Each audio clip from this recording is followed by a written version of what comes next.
Hello friends,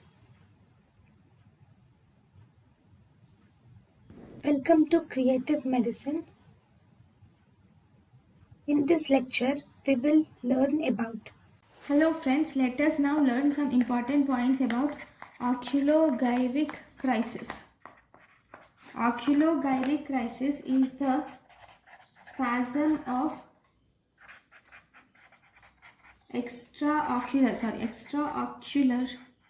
spasm of extraocular muscles is oculogyric crisis. So it is actually a dystonic side effect.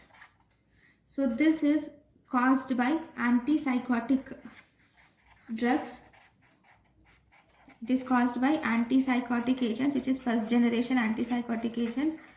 And if you see the treatment, it is mainly treated by antimuscarinic agents.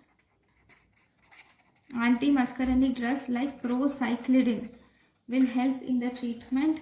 And we have biperidine, then promethazine are used. Procyclidine, biperidine and promethazine are used. Thank you for watching.